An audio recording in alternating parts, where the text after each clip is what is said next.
So October is one of my favorite months. It's the month of my birthday, so that's very fun.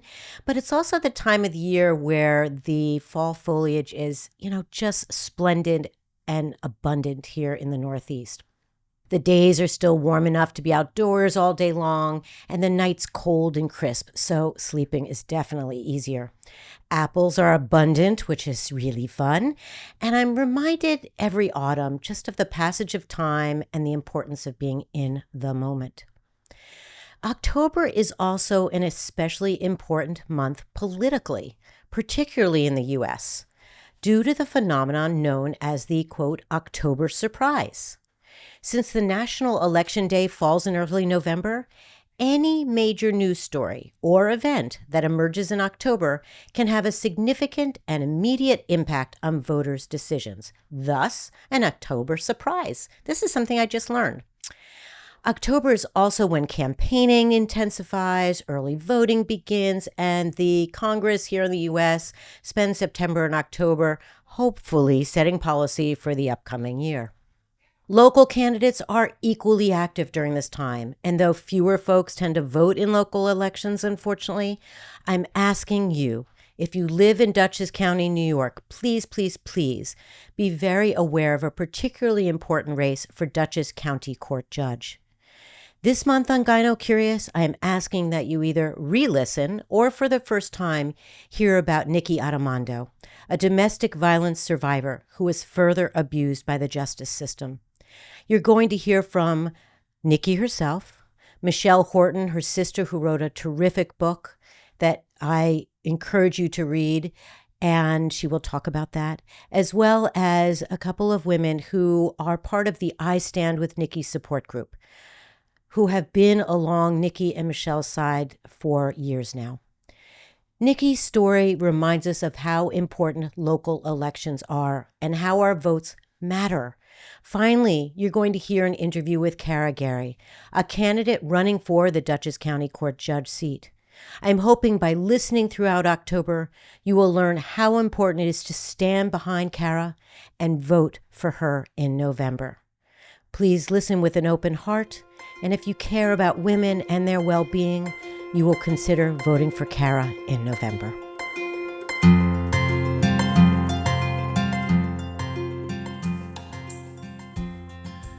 So, before the conversation today, I want to remind those listening of my new website, dramynovatt.com, announcing my new clinical work. Please take a look, and if you make an appointment, please mention Gyno Curious for a discount on your first visit. Thank you so much for joining me today. I want to alert you that today's conversation is about domestic violence and the impact of the judicial, penal system on victims and their families. This conversation may be triggering for some of you, so please keep this in mind as you listen to today's episode and take good care of yourself. Domestic violence, or DV, is not an abstract concept for the women I am speaking with today. It has impacted their lives, their work, in deeply personal and lasting ways. Their experience reflects a broader crisis. According to the CDC, 1 in 4 women and 1 in 7 men in the U.S. will experience physical violence by an intimate partner, and over 10 million people face intimate partner violence each year. But the harm doesn't end with the abuse itself. For these women and for countless others, the legal, judicial, and penal systems have added new layers of trauma. Instead of providing protection and justice, these systems often reflect elected officials' outdated views, gender biases, and insufficient understanding of domestic violence, leading to further victimization. Despite how widespread and personal this issue is, many voters don't consider domestic violence when casting their ballots. Yet every vote has the power to shape the systems that either support survivors or compound their suffering. The elections of 2018, 2020, and 2022 were 3 of the highest turnout U.S. elections of their respective types in decades. 70% of eligible U.S. adults voted in at least one of these major elections, but only 37% participated in all 3 years, according to the Pew Research Center. Voting is not only a right, It is a tool for accountability and change. Electing informed, empathic, and survivor-centered officials at every level of government is essential to transforming the systems that so often fail those most in need. Survivors deserve more than awareness. They deserve action, policy, and justice. Welcome to Gyno Curious. I am your host and creator, Dr. Amy Novatt. From both sides of the speculum, we are here to investigate what it means to be a healer and to be healed. Please share and rate the show on whatever app you listen. Let us know if you have any questions or concerns by writing to comments@radiofreerhinecliffe.org. Today, I am honored to welcome two enormously brave women, Kellyann Kostyal-Larrier and Nikki Addimando. Kellyann has proudly served victims and been an advocate for domestic violence and domestic abuse victims for many years. She works alongside an amazing team every day, working towards building an informed, just, and accountable society so all people can experience supportive and safe relationships free from abuse, exploitation, and oppression. Nikki is a criminalized survivor of domestic violence from Dutchess County who spent 7.5 years incarcerated for her act of survival. She is an artist, a mother, sister, friend, and beloved member of her community in New York's Hudson Valley. Welcome, Kellyann and Nikki. I'm so grateful for you both being here today. Thank you. Thank you for having us. Thank you.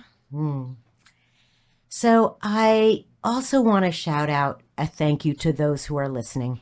I am so grateful and appreciate your support of the show and learning more about women's health and wellness as we're going to do today. So Kellyann, can we begin with you telling us more about your work over the years in supporting women victims of abuse? Sure. And, I always think that time goes really fast. Yes, it so when you does. try to frame it into, it's hard to think over 2 decades of this time in my life have been spent working with domestic victims and survivors. And I started my career many, many years ago for a district attorney's office. And I actually had no idea what I wanted to do. And I didn't know that I wanted to work with victims of domestic violence. But most of the individuals that I was working with were impacted by gender-based violence. And my world started aligning both in my personal and professional life, where my values really started to match, of just really identifying in my own journey, but also in the professional journey that this was the work I wanted to do. And then I spent about 7 years working for coordinated community response, kind of managing many systems that victims have to navigate and the impact of those systems, but also addressing some of those systemic gaps that victims face. And for the last almost 16 plus years, I have had the opportunity to work in a community-based program as the executive director, building multidisciplinary teams, but more importantly, serving victims and survivors where they're at. And for the past, I think, 12.5 years, I've also served as an expert witness throughout the state. And that kind of happened as a fluke. One day as a favor for a prosecutor that has since transitioned into supporting many victims and survivors as they navigate criminal and civil justice systems. And Nikki, how did you two meet? Can you tell us that? Actually, I met Kellyann during my trial. Kellyann was my expert witness. Ah, okay. Can you remind those listening when that trial was, please? I think, I was the expert witness in the Domestic Violence Survivors Justice Act hearing. And so this was, in the end, after the jury had initially found Nikki guilty. And Nikki was in a very unique position because she was one of the first victims for the DVSJA, the Domestic Violence Survivors Justice Act, to be considered at the end of the trial. And so I testified at the sentencing piece of it for that information to be used by the judge on whether or not they would consider Nikki for the Domestic Violence Survivors Justice Act. So it was around, I was trying to think the other day about 2019. Okay. Right. So we're going to talk about that act in a bit, but I want to talk about some language you just used, Kellyann, where you described you want to work with clients where they're at. And I think about that expression in terms of healing. When I'm with a patient and I'm trying to understand how best to assist them, strategize how to heal, I also think about like, well, where are they at? Like, let's just say I'm going to talk to them about exercise and they have a boot on their foot because they just had surgery on their foot. I'm not going to say, hey, go out and run a marathon, right? I'm being very simplistic, of course. But can we talk about what that means in the face of your work? And perhaps, Nikki, you can even address it, how you perceive that, about kind of where we're at each step along the way in all of our journeys, but particularly vis-a-vis domestic violence and your counseling and support of women. Well, I think a lot of times general society, but also systems really lead with a lot of myths and misconceptions of victims and survivors. And so we have our ideas of how victims should present and, how they should show up based upon the trauma that's happened to them. And what we know is healing is not linear.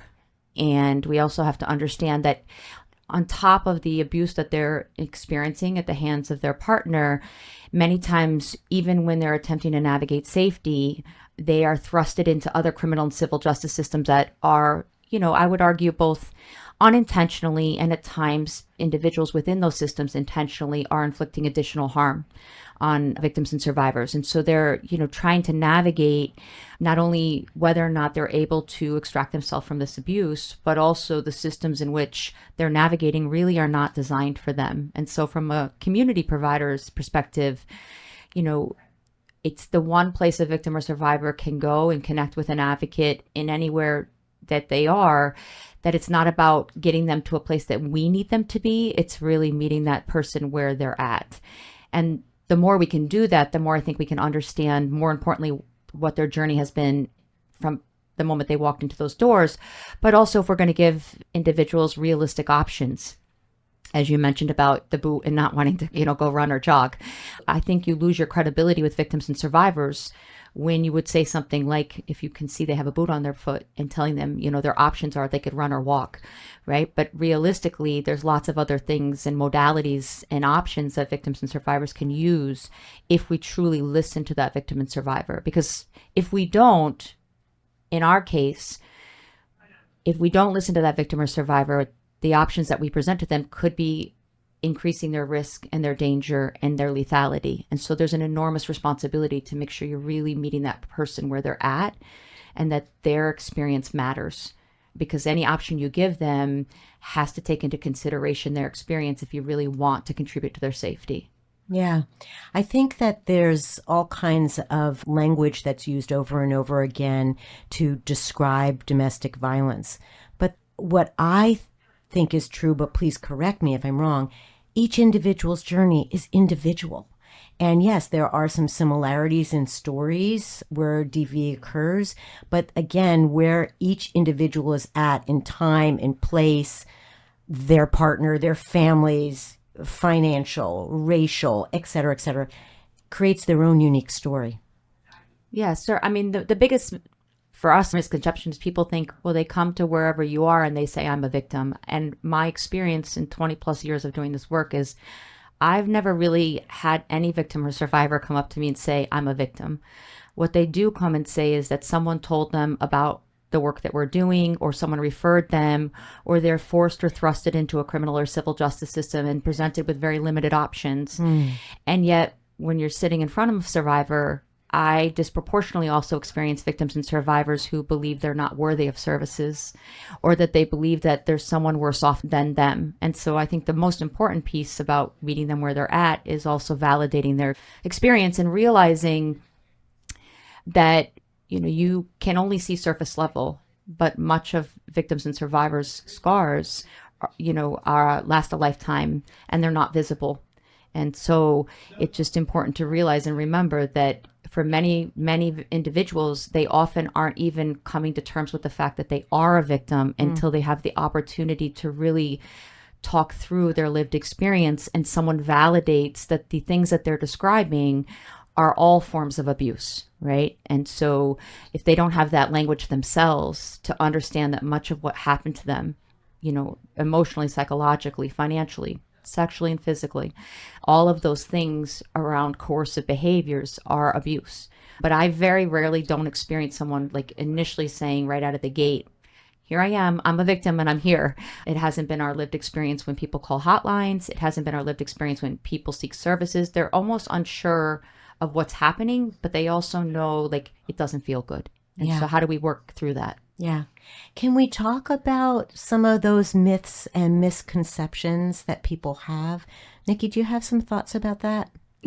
Yeah, I think the question that comes back to everyone is, oh, why don't you just leave? If you're being hurt, why don't you leave? And I think that looks different for everyone. And a lot of times people can be in the process of leaving. They're just not there yet. And it doesn't match up with what that expectation is, say, from the police or from the agency that you're working with, if they don't meet you where you're at. Well, and I think if leaving worked, we wouldn't be doing our work, right? And so we have to understand that, you know, a lot of times, as we say to people, leaving doesn't stop the violence.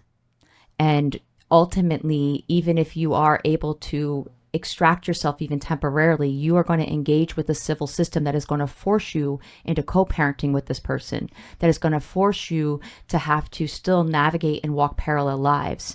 And so the idea that people think, well, if you just leave, the abuse stops. And the other thing that I always say is that, I mean, at least in my experience of even, you know, when we're working and looking at how many women have been murdered locally in the field that I'm doing, most, if not all of them, either were in the process of leaving, had told someone they were leaving, or had left and they were killed. And so if we know that to be true, then I also think we cannot deny, nor ignore, nor not acknowledge that there are many victims that have to stay in order to stay alive. And we don't talk about that enough either. And so it's really understanding for victims that if leaving was an option, right, that it would be so simple. I always tell police, if leaving was an option, then why are you doing domestic incident reports on former partners? You know better than that with your skills, training, and experience, and yet you still say something as naive and dangerous to a victim as, why don't you just leave? Yeah. The other thing that I want to point out is that domestic violence crosses all boundaries: race, socioeconomic, demographics, place. It's not just urban. It could be, you know, rural. That's true, isn't it? Yes. I mean, the thing is that people have a lot of ideas on who they think can be a victim. And what I've learned over the years is that anyone can be a victim. I mean, anyone, regardless of socioeconomic status, regardless of race. Certainly, we understand that, you know, gender and the ideas that it's rooted in larger systemic forms of oppression, right? We can't ignore that it's deeply rooted in patriarchy and misogyny and sexism. And that doesn't mean that men can't be victims.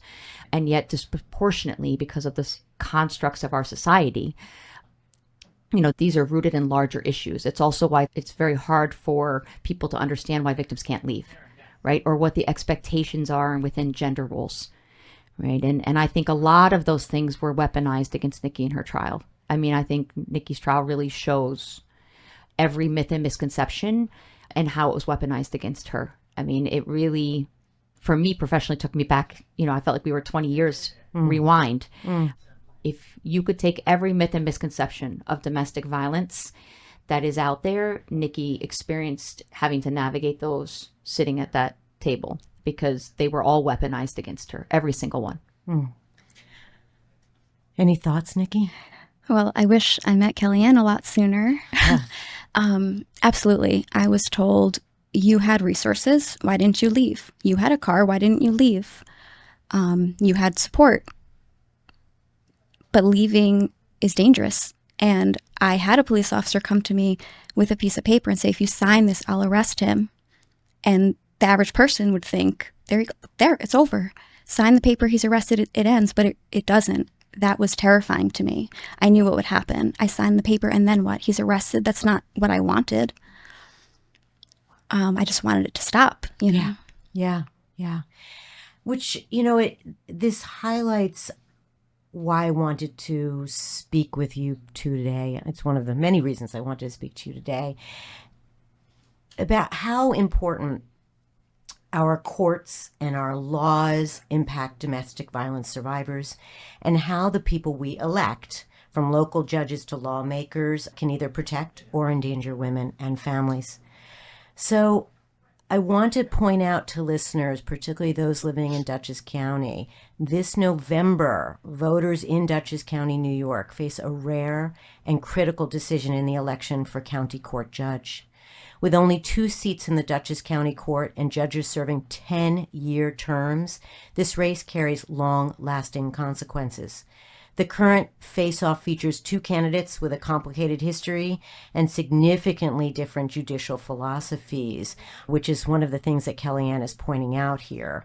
It is a clear opportunity for voters to shape how criminal justice is administered in the county for years, at least 10 years to come. So, in September of 2017, Nikki fatally shot her abusive partner in self-defense. The incidents followed years of abuse, which was documented by many, including medical professionals, the police, and her therapists.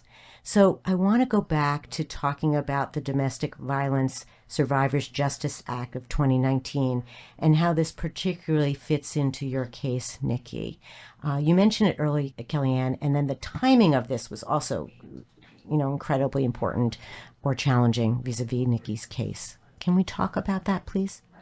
Well, I guess let's talk about what it is first. Yeah, and I think it's important to acknowledge that, just getting this law over the line was no easy feat. I mean, I can remember a decade's worth of advocacy, meaning, certainly we were supporting those individuals, including Kim Dadu Brown, that were instrumental in really driving this Domestic Violence Survivors Justice Act. And it's her and their team that spent years kind of rallying all of us in the domestic violence field to really advocate for understanding the complexities of victims and survivors. And so when it finally passed, I mean, in the advocacy world, we were like, finally. I mean, it just felt like forever. And then serendipitously, I guess, in a weird, with the timing was uncanny. I mean, it just, and I will say that, Nikki's case, like so many other domestic violence victims and survivors, the only thing we weren't sure of, I think, in that situation was, again, the verdict had just happened. And so in many other instances since then, many of the, criminalized survivors have been incarcerated for a significant amount of time and now are applying to, be resentenced. And so we weren't certain. It felt like a bit of a no-brainer for me.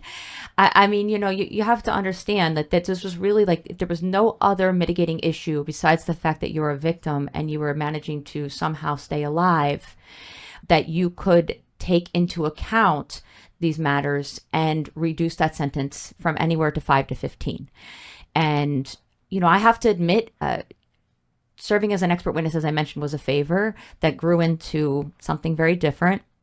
But when I was approached initially to be an expert witness on Nikki's case by her first attorneys, I really thought, she had a lot of evidence.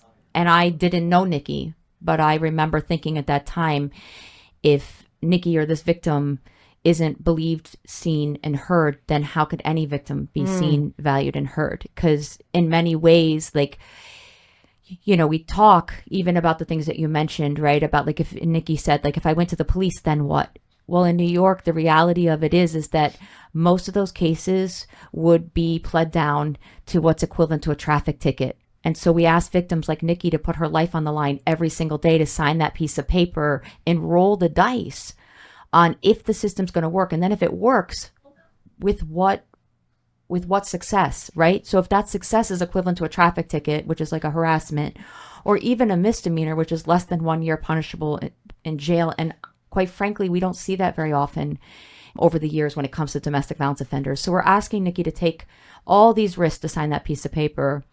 But so many things that Nikki was doing every step along the way, even engaging with, a sane nurse, engaging with law enforcement, seeking the support of counseling and services, safety planning, strategizing around safety planning, steps with her children in ways that she was keeping herself and her kids to the best of her ability safe. All of those things, in the end, I thought to myself, if this victim can't, then what are we doing? And so I wasn't the one sitting in the chair that day, but I was shocked, in all sorts of ways. But then I thought, okay, I mean, if anything was written for the DVSJA, it was Nicole Addimando's case. And if there was an ability for that to happen, right, I mean, certainly already was struggling that there would be any time incarcerated. But if she could be considered, then she should be considered. And I think one of the issues is that it gives judges the discretion. It doesn't say you have to sentence them. It gives them the choice for a lesser sentence. My trial ended in April of 2019, and the DVSJA passed weeks later, maybe, and everyone thought this was great. But that's the issue, and it's the same judge that just sat through a trial, allowed evidence in or did not allow evidence in, made rulings, and then he was to decide if that law would apply to me, which he decided it did not. Also, there weren't other cases before me where it was successfully used. So in real time, they're deciding on, well, is it preponderance of the evidence? I mean, they were like doing this in real time with my case.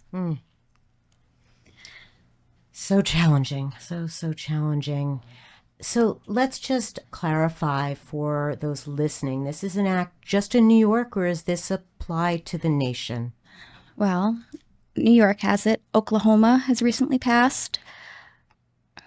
Nikki and her sister have been doing a lot of advocacy work to replicate the legislation and connect with other states to talk about the ability to have some sort of Domestic Violence Survivors Justice Act, because Nikki certainly, you know, even in her own experience, has continued to want to advocate so that victims and survivors don't have to walk the pathway in which she did. And she knows that there's hundreds of other Nikkis out there. And so it's just, you know, I don't think she stops since she's been home in finding ways to ensure that everyone and anyone knows about the DVSJA.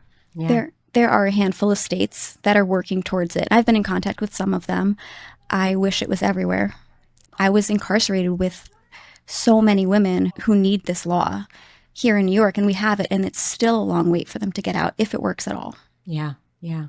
And again, this act uses the evidence of abuse to help judges make decisions, correct? Right. I just want to be clear with the audience what this act does. It allows them to take into consideration whether domestic violence was a contributing factor to their crime. Got it. Great. And so the appellate court said that Nikki's abuse at the hands of her abuser was clearly documented, and they felt that the judge should have given you, Nikki, relief under the DVSJA. And they wrote that the judge's decision was arcane. These was the words they used, and wrote that his ideas about domestic violence survivors were, quote unquote, antiquated. So please remind the audience how this act changed the time that you were spending in jail. What was the initial sentence, and then how was it reduced? Yeah. I was originally sentenced to 19 years to life. I was told I could have left. I was told maybe I reluctantly consented to things I was uncomfortable with. And then he called me a broken person. And when I went to the appellate court, they reversed it themselves. Usually it gets sent back to that sentencing judge, and they resentenced me themselves to 7.5 years. You shouldn't have served one day. Not one day. I'm in the midst of this, and I just want to say, as I get emotional, how much I respect both of you and admire the work you're doing now, Nikki. I mean, it's just courageous and a wonderful thing. Yeah, wonderful thing. Well, I think it's important to acknowledge just how much her case and the fact that it's becoming case law has been used to argue why other survivors and victims should be eligible. And so, even after the fact, Nikki's case is having tremendous impact on victims and survivors. So I think we can't ignore in all of those things. And I think what's extraordinary is a lot of times that this is, unfortunately how change happens. It's on the backs and the labor of victims and survivors, right?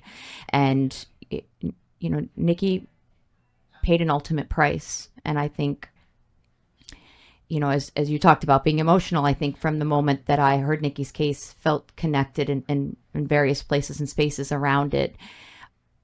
but, she was given a life sentence, whether she's here or she's there, incarcerated. Mm-hmm. And I think it's really important to understand that change comes on so many levels when it comes to domestic violence and sexual violence, by the sheer courage and grit and continued fight by victims and survivors. It's really where it's born out of, because you have a system that's really not held accountable in any way, shape, or form. But you also have victims that don't give up because they know the cost and they know the impact. Yeah. Yeah. Well said. So I wanted to share a little bit more data because I think it provides some context for this conversation as well.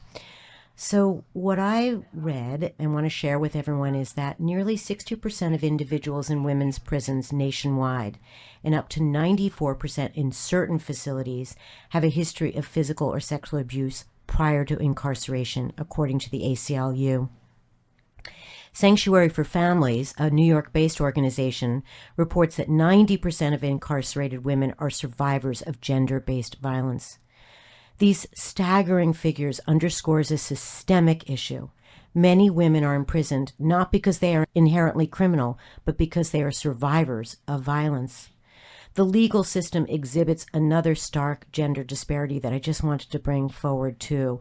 In the sentencing for intimate partner homicides, women who kill their abusive partners serve average of 15 years in prison, while men who kill their female partners receive sentences averaging to 2 to 6 years.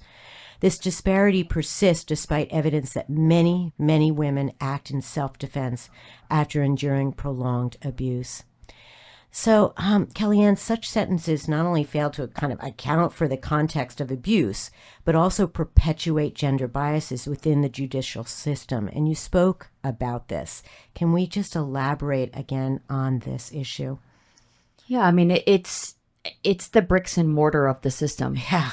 I mean, it is the bricks and the mortar. I mean, it's so ingrained and woven into the fabric of the system because, I mean, ultimately you have systemic bias and then you have individual bias, right?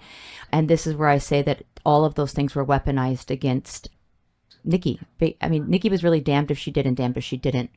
It really didn't matter, right? And I mean, I said, and this is before I knew Nikki, and I stand by the statement I'm saying now, is that, Nikki was either walking out of there that night or she was leaving in a body bag. And I believed that before I met her, based upon all of the risk factors that were presented and the lethality factors that were presented, that, there was no other option, right? And yet, whether you're looking in county court or you're looking in family court time and time again, I also will stand by that, my experience being an expert witness in family court and working with victims and survivors navigating family court is that we watch victims lose their children every single day to their abusive partners, or you watch judges say that just because they're being abusive to the mother in that relationship, that doesn't mean that they should have any restrictions.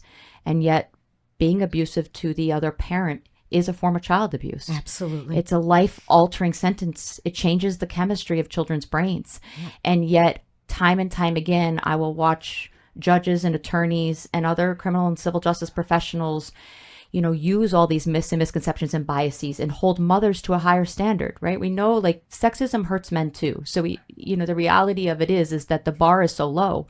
It's harmful to men too. But one of the things that really stuck with me in the trial, and it seems so nuanced now, is in reading it, because, I wasn't in the courtroom at the time of the trial, was that, there was a card that Nikki sent for Father's Day card. And really Nikki had to attest to, like, how could this be happening in your home? And then you still give this person a Father's Day card. And I thought to myself, do you know the number of, victims, I've never met a victim who says, I want this person to not have access to our children, right? What they say is they want as Nikki said, I wanted the abuse to stop, right? And so they are navigating this relationship in hopes that the person that, professionally, I would argue that person's intent from the very beginning is to gain coercive control and power. But a lot of those smoke and mirrors and gaslight behaviors they use come in the forms of what we often see in healthy relationships. Yeah. Right. And so it's hard to know when the actual abuse started. And so, so many things that victims and survivors do are weaponized against them. right? I've watched, Child Protective Services penalize victims for, having to negotiate for diapers and wipes while they're trying to keep themselves safe, right? And so all the things that Nikki was doing, she was doing to keep herself safe.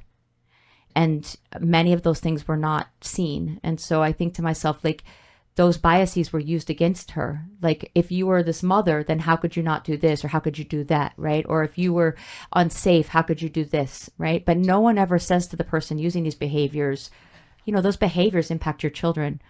And you're making a choice every single time you use that behavior to do harm to your children too.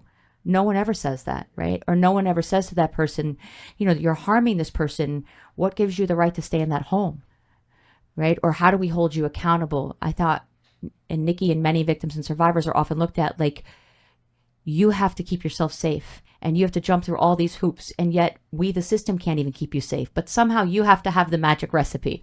And so for, the system, all those things were weaponized against Nikki. Yeah. Her mothering, her partnerhood, her, her childhood, all her lived experiences, right? And there was really no accountability, even prior to this, to the person who was actually doing the harm to Nikki. Yeah. So I have to tell you, ladies, I don't think I've had one Gyno Curious episode where I haven't mentioned the patriarchy, misogyny. I mean, I try, I really try. But you're so right, Kellyann. It's so systemically embedded in every aspect of our world. And women and children are more frequently than not the victims. And when a philosophy that drives every system of our lives is infused with the patriarchy, feels impossible, but I'm hopeful because I'm a feminist who has hope. And Nikki, I think you're a testament to that. But gosh, is it challenging, hard, difficult, disempowering. Well, this is why I say all the time, it's fascinating to me when people want to say, I don't need training on domestic violence, or I get it. And I say to myself, but then you do things within a system that inflict far more harm in many times than the abuse itself. And that to me is crazy, right? Is like, for many victims and survivors, what's been interesting, and, it is an incredible honor to hold space and hear victims and survivors' experiences. But I can't tell you time and time again how many victims and survivors say what the system did to me, what the individuals within that system did to me was far worse, because I went to the helpers. And when I went to the helpers, they weren't there. And, in a professional setting, I always say, like, I get so tired sitting across from criminal and civil justice partners who say, like, I don't need training, or I had this 1 hour of training, or I want to be impartial. You can be impartial and still do your due diligence to make sure that you have the skills, training, and experience that you don't do harm.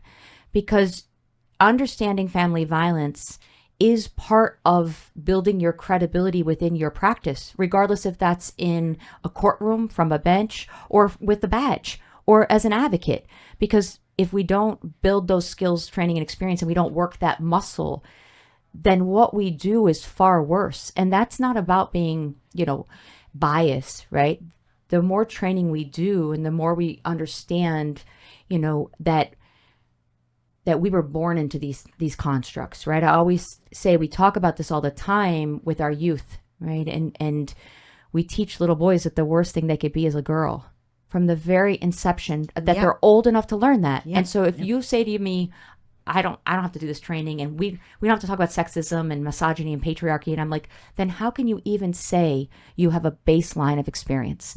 Right. How can you say that? No, in fact, I think it's a fallacy to say that I'm impartial without information. You have to have information to, in fact, be impartial, to look at both sides. and understand both to then say, okay, I'm going to sit in the middle and hear this story. Yeah. No, I mean, this happens in medicine all the time, where there's this assumption that, physicians, clinicians have all the knowledge and should have all the power to do whatever they deem fit. And so often these clinicians are not really asking the individual patient about his or her particular history. And I mean, this is manifest in so many ways. One, the lack of science that's done on women and women's bodies for a variety of reasons. The assumption that women are just small men. I mean, this has been going on for centuries.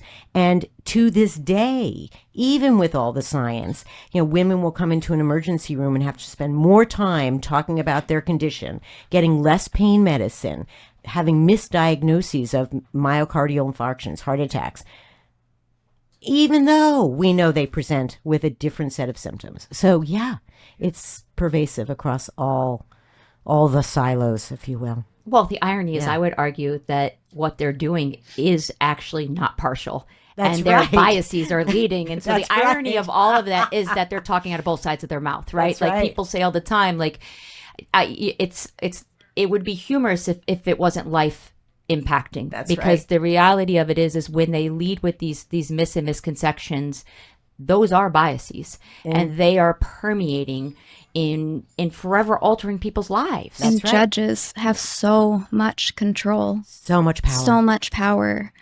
I mean, realistically, the evidence was before him.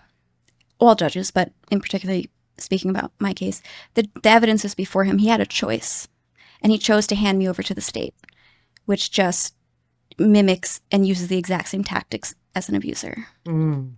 Yeah. Yeah. No, he was not impartial in any shape, form, or fashion, right? No one in that courtroom was, Yeah. I don't think. I mean, time and time again, I think even in Nikki's case, there's been things that have come out where they've interviewed people, nationwide that were on her jury. And I remember thinking to myself, like, we don't acknowledge that even as community members and as women, that we have to do our homework. And I remember thinking to myself, like, I wanted to swear at the TV at the time I was watching it, because I was like, how can we as women sit in a place and space that we do? Like, what woman would want to have any sort of sexual intercourse a week after an episiotomy? Have we all lost our damn minds? Like, I kept thinking to myself, like, if we stepped back for 1 second and thought about common sense, right? But we don't realize that literally we contribute at times, even as women, in a world and place and space, and I think bolster that bias, right? Because then they'll look to us and say, see, you agree that. And so I think of even in the prosecutor in this case, like, so many of those misconceptions were weaponized around her gender, right? And Absolutely. around what, our sexual intimacy looks like, what consent looks like, what we should or should not do, what our expectations are once we've agreed one time, like all of those things. And yet no one on the outside, even a jury, right? Certain jurors like were contributing to that myth and misconception of like, well, it's none of my business what she likes in her bedroom. And I thought to myself, like, can we just slow down for 1 second and have a rational conversation, even as women, around that not making any sense? I'm afraid we're not in a time of common sense. We're just not. And so I think there are a lot of responses to that reality, one of which is voting and our sharing our stories and boldly, telling our truths and sharing our opinions, but understanding that our truths are not other people's truths, and that there has to be some sympathy, empathy, understanding, and yes, taking a moment, stepping back and saying, what would it look like if I were in her shoes? What would that look like? And really feel and think about how you might respond to that. Absolutely. And that anybody could be in her shoes. That's right. That's so important Absolutely. to know, is people think a lot of times, That's and right. I think it's a safety mechanism sometimes with women, of just like, that would never be me. Yeah. And if it was, I would do this. And the truth is that you don't know what you would do until you are in it.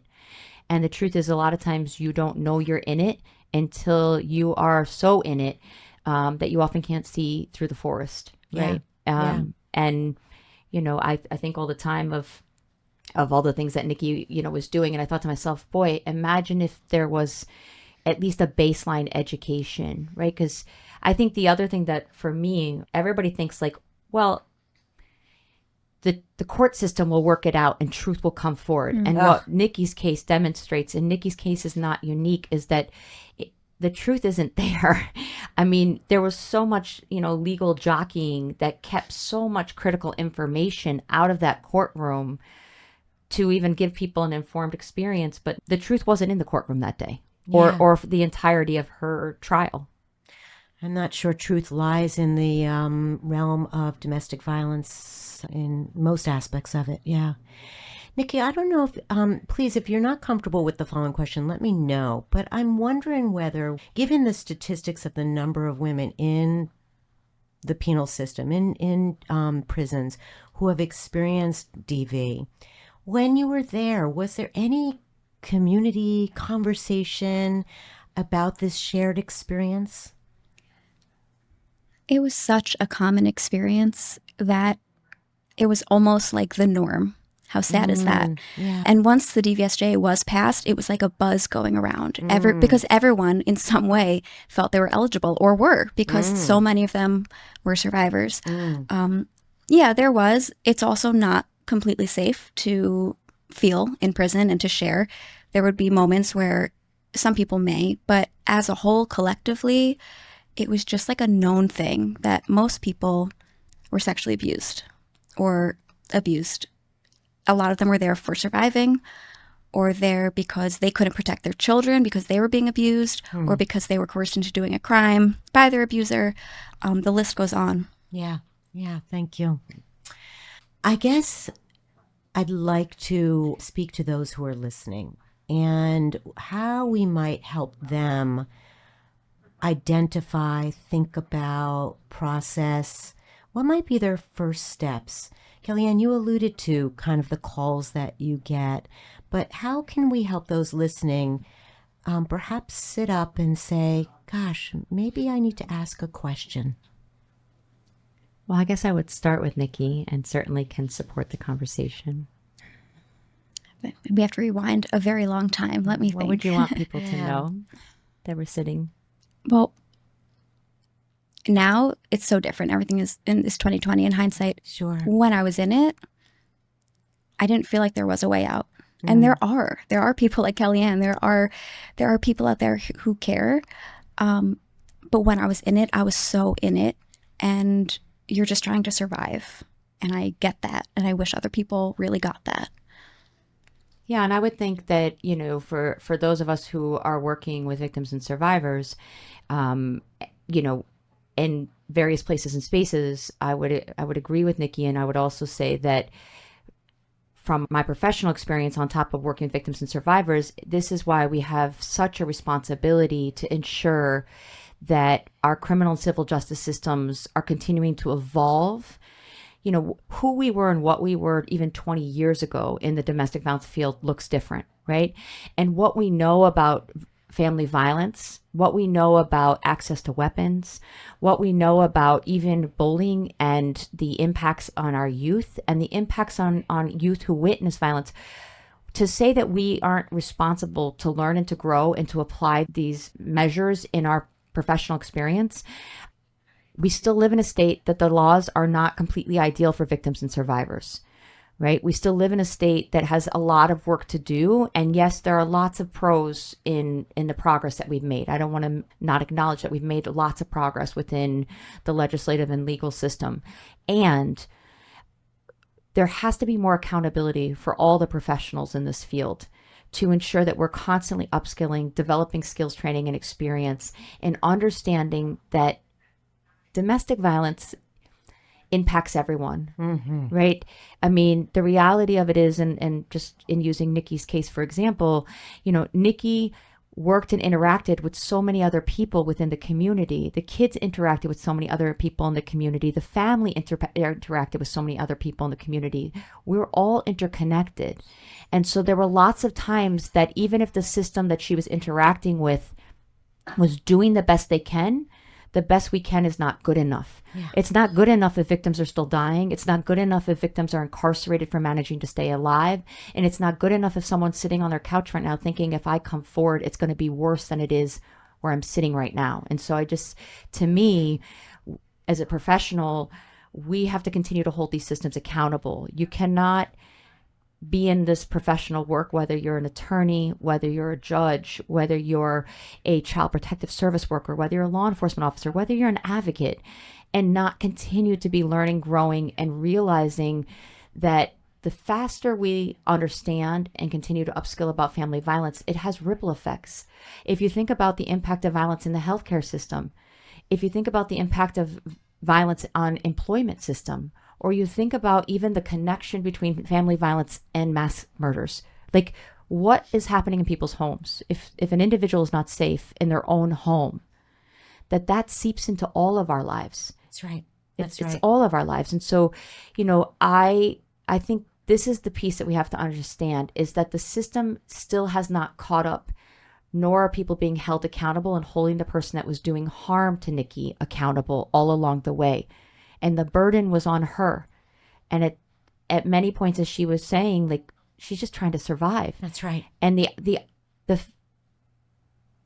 fear of not being able to do that, right? Nikki's voice is not isolated. What we hear from hundreds and hundreds of victims and survivors is, if I do this, it will be worse. Mm-hmm. And so to me, as professionals, we need to remove our egos. And we need to start having some real conversations on, it's not my system, but it doesn't mean that we can't rebuild it. We can't extract some of the things from it. And we can't just say, like, we screwed up, like we did more harm. And what we were doing wasn't enhancing your safety.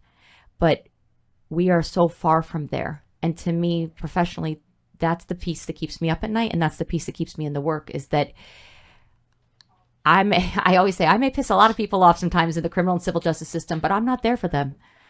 I'm there for victims and survivors. I'm there for Nikki because Nikki's truth is many victims and survivors' truth.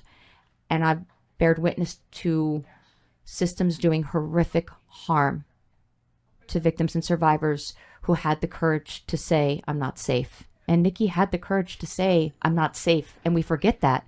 Nikki's story has never changed. It's never wavered since the call and the video when she got out of the car that day. It didn't change in court. It didn't change to her attorneys. Nikki told a lot of people, even as scared as she was, that she wasn't safe, and fell through the cracks a lot of times. And it was easy for the system to just say, well, you should have left, or you should have signed that police report, or you should have, cooperated with Child Protective Services. But none of those things kept her safe. No, nobody could give that assurance that I would be safe, at least at home. I knew, I'm watching, I'm listening, I'm tracking. I know what's going to happen. I don't know what happens as soon as I sign that paper. Then what? Yeah. Is it going to be worse? Yeah. And that's essentially what happened, in my case. And my last request was just let us leave. And there you have it, you know. Yeah. Yeah, if one is spending so much energy, focus, emotional input in just trying to control the home, think about how hard it is. It's impossible to then consider, how do I control what's going on outside of my home? All that systemic influence and power, if you will. So everyone in this room, including Jen, our producer, are moms. And I've been thinking about, how do we teach our boys and our girls how to challenge this continued objectification of women and girls and the prevalence of DV and its impact on our society? Can we talk a little bit about parenting? Because for me, it's the hardest job in my life. It is just so hard. And particularly teaching my kids, who are now adults, but teaching my kids, well, then and even now, about how to look at the world with open eyes, no matter how much it frightens them, no matter how much it makes them cry, no matter how much they rejoice in it. So can we talk a little bit about that? I mean, It's a hard one. Yeah, it is a hard one. When I left, they were 2 and 4, and they're 10 and 12 now. So I'm like really in the thick of it, having these conversations. But what's so amazing is that we were having these conversations. When I was a child, when I was their age, honestly, until I was an adult, we weren't having these conversations at all. Yeah. And we are. It's something we talk about all the time. How to be safe. Yeah. Yeah. Ironically, we were talking about that on the way over here, because I have a large age gap in my kids. I always say, I have a 25-year-old, a 21-year-old, and then one more for fun, who's 10. I'm a much better mom this time around, but I'm also ironically more ingrained into who I am in my work than I am the first time around. I always say with my oldest, I have boy, girl, boy. I always say to him, like, you got to cut me some slack because we raised each other. And I was more grounded in understanding the complexities of patriarchy and sexism, misogyny, and having more language to put around my lived experiences. But what's interesting is I still was so shocked when my now 10-year-old would be 3, he's a boy, and he would come back and all of a sudden he would just say, I don't like that song anymore. It's a girl song. And I say, Where did you hear that? Who told you? That's your favorite song. And so I was really taken back that, here I am, a different person in my home. I'm equipping my kids with different things. And like Nikki, I'm having conversations that never took place in my own home growing up. And yet, when they step outside that door, they are inundated and bombarded in a way that I didn't have to navigate. And so, all these messages they're getting on social media within the context of, their day-to-day life are so powerful, right? And so, there are days that I ebb and I flow in the sense of like, oh my gosh, like, what are we really doing? Are we making impact? And I agree wholeheartedly with Nikki is that the best you can do is keep talking about it and bringing the conversation into the room and asking questions and creating space for inquisitive minds, because a lot of times the questions they ask, I think, take our breaths away. And yet in reality, someone told them that. And so, it's worse if they don't ask it, though. Right. Yeah. Right. That was our reality growing up. I heard these things. I had questions. I didn't ask them. I try to make it a space where you can ask me anything. That's totally normal. You feel like that? That's normal. So, Well, and I want to be, I always say to myself, like, I want to, be as forward thinking as I can. And yet the truth about the matter is that I had different fears when my 21-year-old daughter went to college instead of my 25-year-old son. And that's the reality. And I can't change a society that she has to navigate. And my worries and my fears for her are different. And it is what it is. And so the conversations I'm having with my son around consent and the conversations I'm having around him on how to be a good partner, how to be a good sexual partner, how to inquire, because nothing is teaching this young man on how to inquire what shared partnership looks like, right? But I also am having very different conversations with my daughter in a way that I want her to understand her body, and nothing in society is talking about that unless you have, really good grounding. And so, I keep saying, like, ask lots of questions, because what's interesting is, even as Nikki's navigating, people always say, like, at least when it comes to domestic violence, what I've seen weaponized against moms is when they are talking about the violence and the impact it has. And yet kids are very intuitive and they know. And I really believe it's transformational and healing, because your children are on the path with you, right? And a lot of times you have a system that wants this victim to be quiet, to not share their experiences. And yet these experiences children have lived, whether they've seen it visually or not. And it can be extremely healing for both children and their victim parent to acknowledge and hold space for lived experiences. So whether you're able to be in a healthy relationship and you're raising children in a world that really is, we got our work cut out for us. But I do think it can be extraordinarily powerful. And I say that with caution, because I've watched courts use that against victims. And I've watched family court use that against victims and child protective services. And yet Nikki's having conversations that I think are paramount to her healing, but also as a family. And I think those conversations will have impact on other youth too, that her kids interact with. I mean, that's the beauty of it, right? Is that you need one child to disrupt that narrative, one child to say, hey, that's not okay, or that what you're saying is mean or rude or harmful, or you're hurting her, and disrupt that, and it can change the trajectory of everything, right? I remember when I was raising my kids, and as a gynecologist and as a feminist, I never used words around physical parts that were cute names. They were actual anatomical names for body parts. And we talked about vaginas as much as we talked about teeth, and, ears as much as about penises. And when my 6-year-old son came home and said something about how we mentioned penis in school, the uproar in his classroom. And what I love about what you had to say, Kellyann, is what we did with that is that I went back to the teacher and said, what was the disruption? He used a body part. Oh, we don't use those body part names. And I'm like, let's talk about that. And it was a really wonderful opportunity to educate the teacher, but also my son, came home the next day or a few days later and said, oh, somebody else used the word penis. I was like, right on, right? So it became a more, if you will, normalized it or opened it up or broke open the silence around just body parts. Yeah. So Kellyann, you mentioned the word healing, and I like, as we, kind of come to a close, I like to leave listeners with strategies around healing. And Nikki, it please correct me if I'm wrong, but it feels like your art has served as a healing modality for you. Would you agree, disagree? How has that served you or not served you during the course of this part of your life? It's funny because people say that, and I don't feel like an artist at all.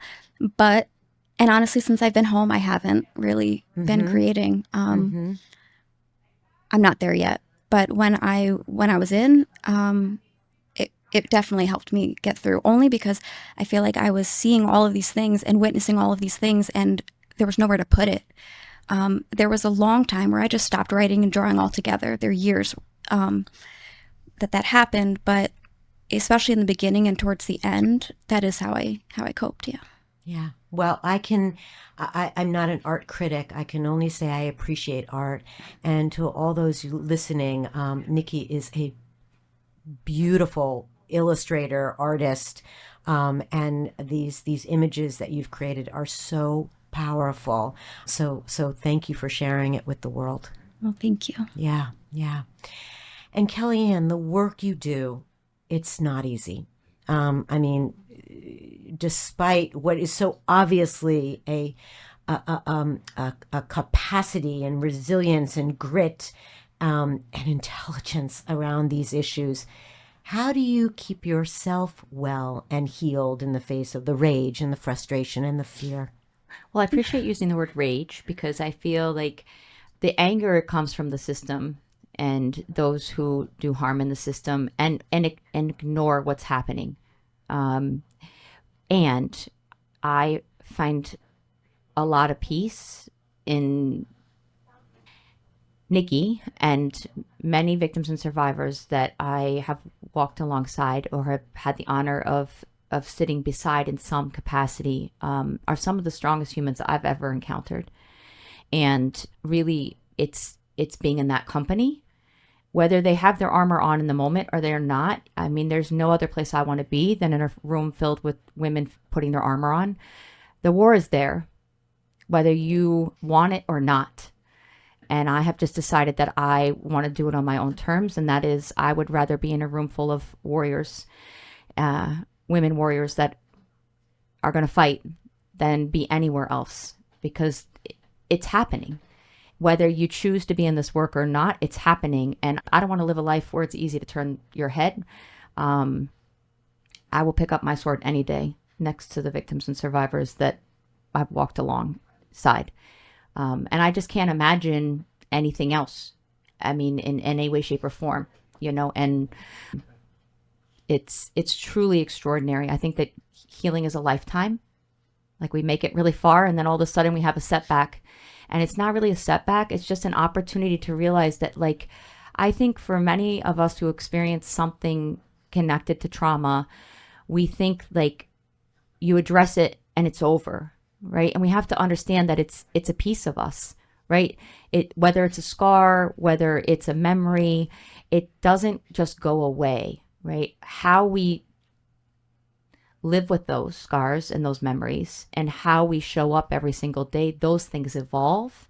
And so when I think about healing in all sorts of ways, you find strength in extraordinary ways. And I think the greatest grace we give each other is realizing that it's a lifetime of healing. And, you know, I do agree with you. Nikki's very modest on her exceptional talent. And Nikki has saved so many other lives and changed so many other lives, right? And how many people have said to Nikki, like, and have identified with Nikki's experience and story. And I want to be in a room full of those warriors every single day. Me too. Me too. Yeah. So can you give us just, I'm going to list this certainly on the show notes, but just a short list of resources for those listening, at least in our county, who they might call if they need to ask a question? I think if anybody has a question around whether they or they themselves are experiencing, you know, behaviors that would be identifiable as abusive behaviors, in Dutchess County, you have Family Services, the Center for Victim Safety, you have Grace Smith House, two incredible resources locally. You have a national hotline. And I think the beauty about all these hotlines is that they're confidential. So until you're ready, you don't have to identify who you are.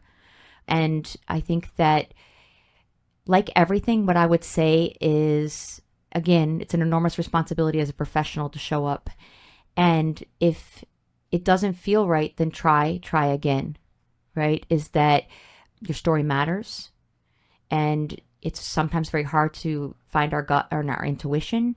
But if something feels off and you have someone that you can bounce things off of, that's why if you're listening and you yourself are safe, knowing the resources, you could be a lifeline for someone else, and knowing how to find those resources. You know, I would just say to any victim or survivor that what you're doing right now is the right thing. You're doing what's best for you in the moment, whatever that may be, regardless of what anybody else has to say. Yeah. Yeah. So I want to reiterate, the stakes are high for victims, survivors, their families, and communities. The outcomes of courtroom decisions can determine safety, justice, and healing, or further trauma. That's why it is essential that voters understand the real-world impact of their choices and engage in election with survivors in mind. Voting isn't just about politics. It's about people's lives.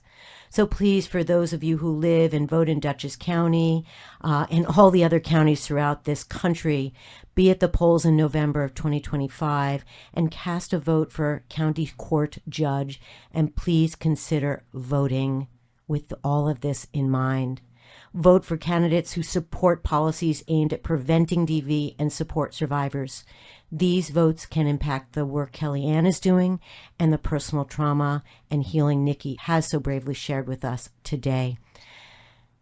Do you, either of you, have anything further before we conclude?